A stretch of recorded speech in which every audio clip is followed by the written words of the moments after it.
जय हिंदू राष्ट्र। कई साल पहले कनाडा के एक मुल्ला जो अफ्रीकी मूल के हैं, उन्होंने इसकी भविष्यवाणी की थी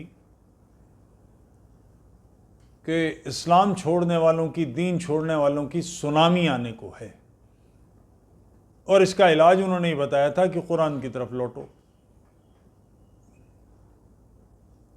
जितने बड़े एक्स मुस्लिम हैं या जितने लोग भी एक्स मुस्लिम हुए हैं जिन्होंने दीन छोड़ा है, वो सारे के सारे कुरान पढ़ के ही एक्स मुस्लिम हुए हैं। क्योंकि कुरान से ही तो पता लगता है कि गड़बड़ियाँ क्या है, लोचा कहाँ है, झोल कहाँ है। हदीसों से ही तो पता लगता है, सीरत से ही तो पता लगता है। तो ये जो हल निकाला उन्होंने, वो हल समस्या के समाधान का नहीं, समस्या को बढ़ाने वाला है। उसके बाद मुझे ऐसा लगता है कि उनकी कुछ उनमें चौकन्नापन आ गया, बुद्धि तीखी हो गई है। उनके कई वीडियो, कई अपील मैंने देखी कि यमन की 79% जनसंख्या भुखमरी के कगार पर है। आप $200 दें तो एक परिवार 1 महीने खाना खा सकता है। $200 का मतलब 16,000 रुपये भारत के संदर्भ में। मगर एक जो सामान्य बात बुद्धि में आनी चाहिए, यमन के लोगों के लिए वो डॉलर क्यों मांग रहे हैं?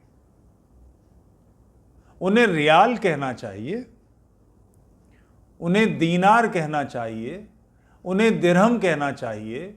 अगर वो पाकिस्तान और बांग्लादेश के लोगों से अपील कर रहे हो तो उन्हें रुपया या टका कहना चाहिए। उन्हें इंडोनेशिया के लोगों से अपील करनी चाहिए, वहाँ की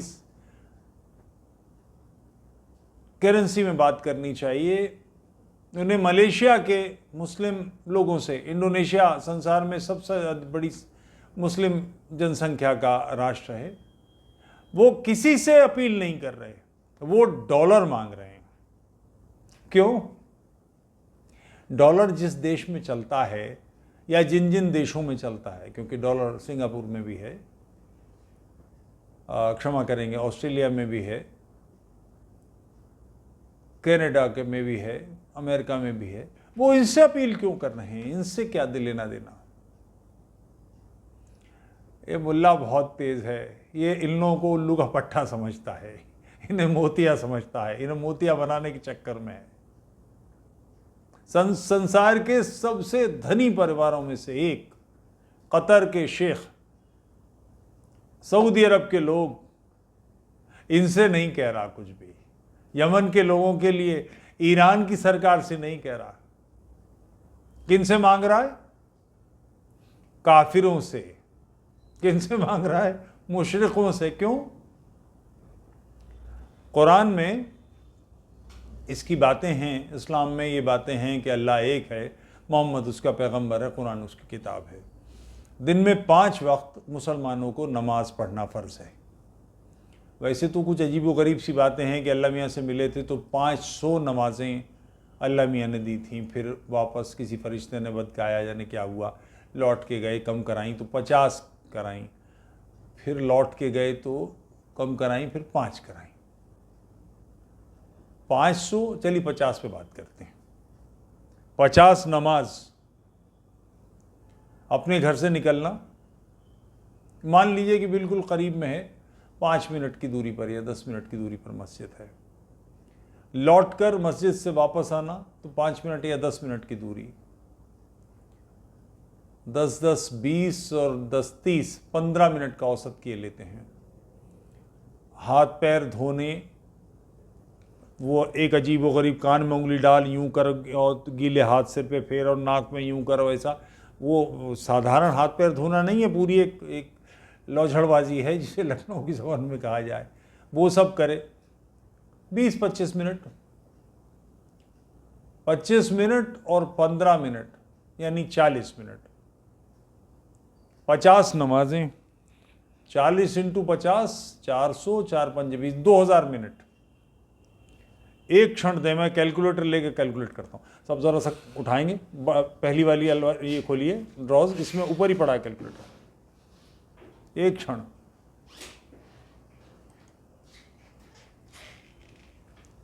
दो 2000 मिनट डिवाइडेड बाई 60, यानी 33 घंटे की नमाज लेके आए थे अल्लाह मियाँ से। सरकार दो आलम जो सारी दुनिया के लिए परफेक्ट, 24 घंटे में 33 घंटे कैसे एडजस्ट होंगे? खूब कम कर लीजिए और कम कर लीजिए, मगर 24 घंटे फिर भी होंगे। तो ये आदमी खाएगा, पिएगा, सोएगा, काम कब करेगा? नमाज ही पढ़ता रहेगा। फिर 5 नमाजें हुई, चलिए 5 नमाजें पे। नमाज में एक विशिष्ट क्रिया है। मुसलमान नमाज में एक उंगली उठाकर दुआ पढ़ते हैं, और उसमें यह है कि खुदा एक है, मैं उसकी गवाही देता हूं। गवाही कौन देता है? चश्मदीद किसे माना जाता है? जिसने उसे देखा हो कि मैं गवाही दे रहा हूं कि ये एक्सीडेंट मेरे सामने हुआ, मैं गवाही दे रहा हूं कि ये चोरी इस शख्स ने की, मैं गवाही दे रहा हूं कि इसने इस शख्स को ऐसा वादा किया। गवाही कौन देता है? जो जानता है। अल्लाह मियां को देखा है इनमें से किसी ने? शहादत किस बात की? और इसमें 5 वक्ता नमाज में दुआ मांगते हैं कि अल्लाह काफिरों को गारत कर दे। जिससे डॉलर मांगे जा रहे हैं उसकी गारत करने की दिन में 5 बार दुआ मांगते हैं। तो अगर ये कंक्लूजन ड्रॉ किया जा रहा है कि ये मोतिया बनाने के चक्कर में है, तो कोई गलत है। 79% आबादी यमन की, बिल्कुल बगल में सऊदी अरब है, कतर है, सीरिया है, इराक है। इनसे नहीं कह रहे। पेट्रोल निकलता है यहाँ, डीजल निकलता है। संसार के सर्वाधिक धनी लोग हैं ये कश्मीर के लोगों में, कश्मीर में मस्जिदें और मदरसे खोलने के लिए पैसा देते हैं। ये भारत में मस्जिदों का जाल है, लाखों मस्जिदें भारत में हैं, इन सब के लिए पैसा देते हैं, मदरसे खोलने के लिए पैसा देते हैं। यमन में अपने दीन भाई को भूख से बचाने के लिए, मरने से बचाने के लिए पैसा नहीं देते, उसके लिए पैसा डॉलर से चाहिए। क्या जहानत है! जिस दुनिया की बर्बादी की दुआ मांग रहे हो, जिस पे लानतें भेज रहे हो, ऐ अल्लाह काफिरों को गारत कर दे, ऐ अल्लाह ईमान वालों को काफिरों पे बरतरी दिला, उन पे जीत दिला, ये सारी बातें दिन में 5 बार करते हो, और सारे समय दिमाग में ये बात रहती है, लगातार यही चिंतन है। मानसिक रूप से उनको नजिस मानते हो, घृणित मानते हो, पापी मानते हो, उनको कुफ्र करने वाला, उनको जुल्म करने वाला। जुल्म क्या है? इस्लाम को न मानना, कुरान को न मानना, अल्लाह को न मानना, मोहम्मद को न मानना, ये जुल्म है। काफिर जालिम हैं, उनके कत्ल करने के मंसूबे जो बनाते हैं वो जालिम नहीं है, जो जिनकी गर्दनें कटनी है या कटी हैं वो जालिम हैं। ये धरती अल्लाह ने मोहम्मद और उसकी मुमलिकत के लिए, उसके मानने वालों के लिए बनाई है। जो लोग इसको स्वीकार नहीं करते वो सारे गुनाहगार। मैं सोचता हूं कभी कभी कि 200 अरब प्लैनेट्स की ये हमारी गैलेक्सी है, और ऐसी 200 से ज्यादा, 200 अरब से ज्यादा गैलेक्सीज हैं। अथाह विस्तार जिसको देखा नहीं जा सकता, समझा नहीं जा सकता। उसमें अल्लाह मियां ने ये टुइयां सी धरती बनाई है, इसलिए कि ये सारी सृष्टि इसलिए बनाई कि यहां वो धरती बनाए, धरती पे मोहम्मद को पैदा करे। क्या बात है, सुभान अल्लाह। दिमाग देखिए, इस मानसिकता को मानने वाले लोग, अल्लाह में यकीन नहीं है उनका, अल्लाह उनको बचाएगा उनकी जिम्मेदारी नहीं है, डरते हैं। इस सच पर यकीन अगर आपका है तो $200 क्यों मांग रहे हो? 200 दिनार क्यों नहीं मांगते, दिरहम क्यों नहीं मांगते, बांग्लादेशी टका क्यों नहीं मांगते, पाकिस्तानी रुपया क्यों नहीं मांगते, अफगानी करेंसी की बात क्यों नहीं करते, ईरानी करेंसी की बात क्यों नहीं करते। उन सारे लोगों से जिन्होंने वैज्ञानिक आविष्कार किए, जिन्होंने मनुष्य के जीवन को सरल बनाया। हमारी माँ, हमारी दादी के समय में जीवन कठिन था। मिक्सी आई तो आटा पीसना, मसाले पीसना, ये सारा सरल हो गया। किसने बनाया? दीनदारों ने।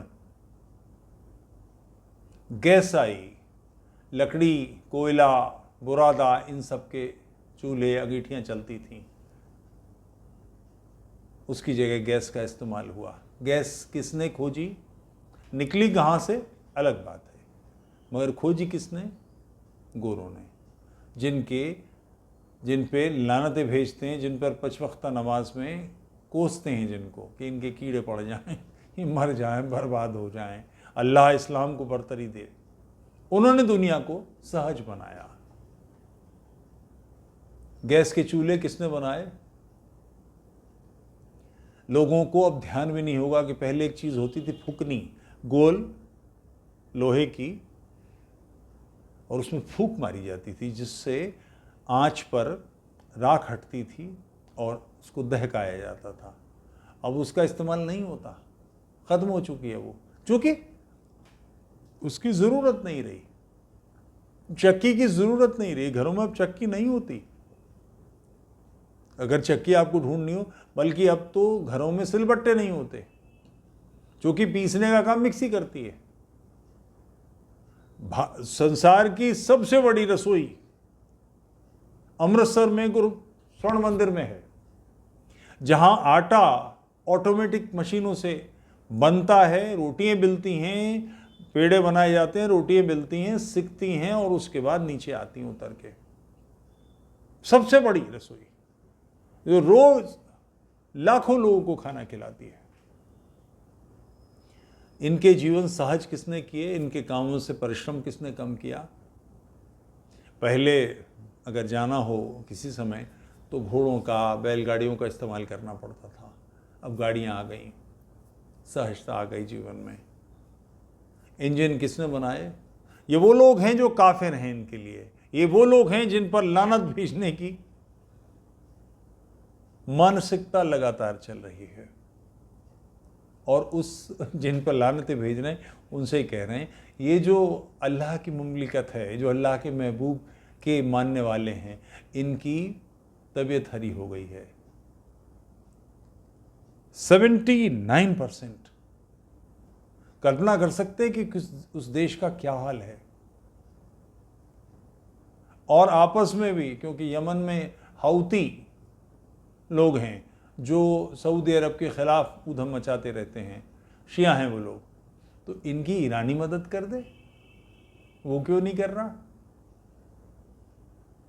वो लोग जिन्होंने कुछ साल पहले, अभी साल, 1.5 साल, 2 साल, 3 साल पहले, कुर्द लड़कियां चेनों में बांध के 11-11, 12-12, 14-14 साल की लड़कियां नीलाम की हैं,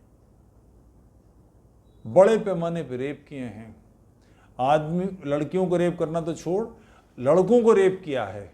हिंदुस्तान से गई थे ना वो बम्बई का, क्या नाम ससुरे का, फुरखान यानी इरफान यानी क्या नाम था, 3 लड़के गए थे, और भी हैं जिसकी जानकारी नहीं मिली। तो उन्होंने लौट कर उन्हें वहाँ सबको लड़ने में नहीं, आईएसआईएस वालों ने क्या किया कि उनको खाना बनाने पे लगाया और उनको सेक्स ऑब्जेक्ट की तरह यूज़ किया, यानी मोमबत्ती दोनों तरफ से जला दी। इससे भी चैन नहीं पड़ा तो न्यूजीलैंड से, ऑस्ट्रेलिया से भेड़ें मंगवाईं, उनका इस्तेमाल सेक्स ऑब्जेक्ट की तरह किया। आप कल्पना कर सकते हैं, दुनिया में सेक्स जिहाद भी हुआ। यूरोप की लड़कियां, चूंकि इस्लाम के लिए जो लोग लड़ रहे थे, इनकी सेक्सुअल नीड का क्या होगा? इनके लिए यूरोप की मुस्लिम लड़कियां वहां पहुंची, उन्होंने अपने बदन का इस्तेमाल उन जिहादियों की संतुष्टि के लिए किया।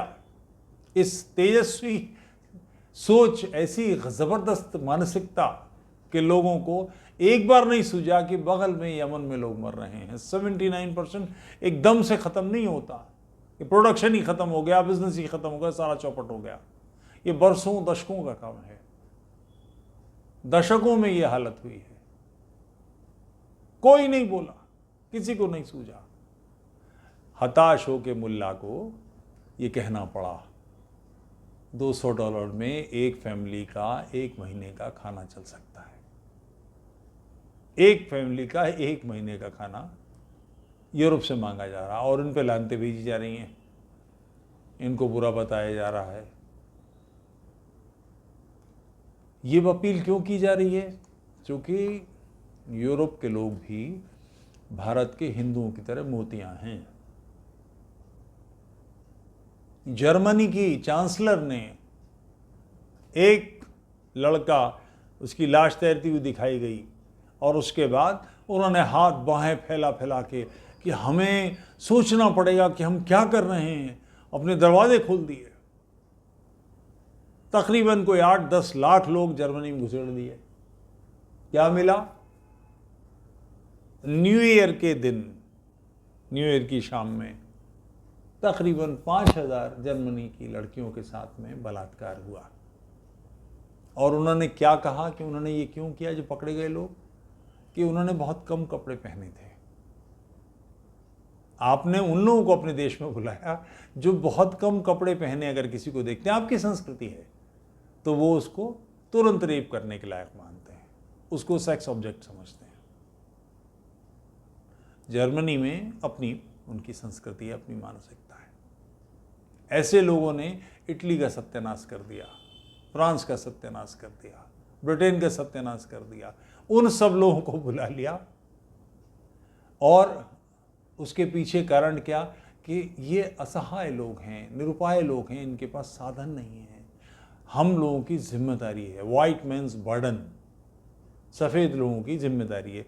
अब सफ़ेद लोगों को कटीला मांस कर दिया उन्होंने, देर तक दूर तक। अब त्राई त्राई करते फिरो, कूदे फिरो। उसके बावजूद उनको भरोसा है कि ये इन लोगों को बेवकूफ़ बना लेंगे, उनसे अपील करेंगे। और ये इतने डफर हैं, इतने बेवकूफ़ हैं, ऐसे मोतियाँ हैं। मोती अब मुझे बताने की ज़रूरत नहीं है, ये चल निकला है और व्यवहार में लोग समझते हैं कि क्या कहा जा रहा है। उनसे पैसा ले लिया जाएगा, वो $200 मांग रहे हैं, लोग $200 दे देंगे। मैं उस मुल्ला से और उस जनता से पूछता हूँ, तुम जिस दीन के नाते ये सारे काम कर रहे हो, 25 दिसंबर पर मैंने अभी एक वीडियो देखा, एक लड़की अपने 2 बच्चों को बता रही है, आज खुदा का जन्मदिन है। ईसाई ईसा को ईश्वर की संतान मानते हैं, बेटा मानते हैं, खुदा नहीं मानते। कह रही है खुदा का कोई जन्मदिन नहीं होता। हम मुसलमान हैं, हम ये बातें नहीं मानेंगे, हम मैरी क्रिसमस भी नहीं कहेंगे, हम इसे यूं कहेंगे वो कहेंगे। बातें हो रही हैं। इन लोगों को आपने अपने देशों में बसाया है, इनकी संस्कृति को समझे बिना, इनकी मानसिकता को समझे बिना, इनकी शिक्षा दीक्षा को समझे बिना आपने मान लिया कि जिस मानसिकता की, क्योंकि ये सब कहने की छूट गोरों के अपने देशों के नियमों ने दी है। आपने इन उद्दंड जंगली लोगों को जो आपकी संस्कृति के विरोध में हैं, उनको अपनी संस्कृति में ढलने की अनुमति दे दी। नतीजा, जैसे बदन में कैंसर फैलता है, ऐसे आपके यहाँ कैंसर फैल रहा है। मौलाना $200 मांग रहे हो, जिन लोगों से मांग रहे हो उनमें रचबस क्यों नहीं जाते?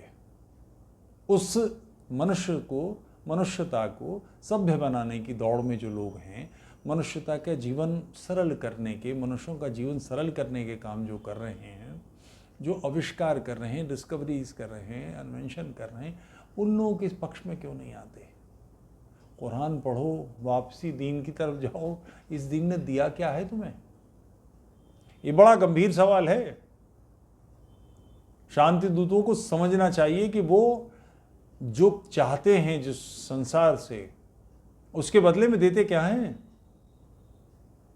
मनुष्यता के इतिहास में कत्ल गारत, हाहाकार, लूटमार, लोगों को जिंदा जलाए जाना, लोगों के घर जला देना, कुफ्र ईमान का दर्शन, लोगों को मारना, लोगों की हत्याएं करना,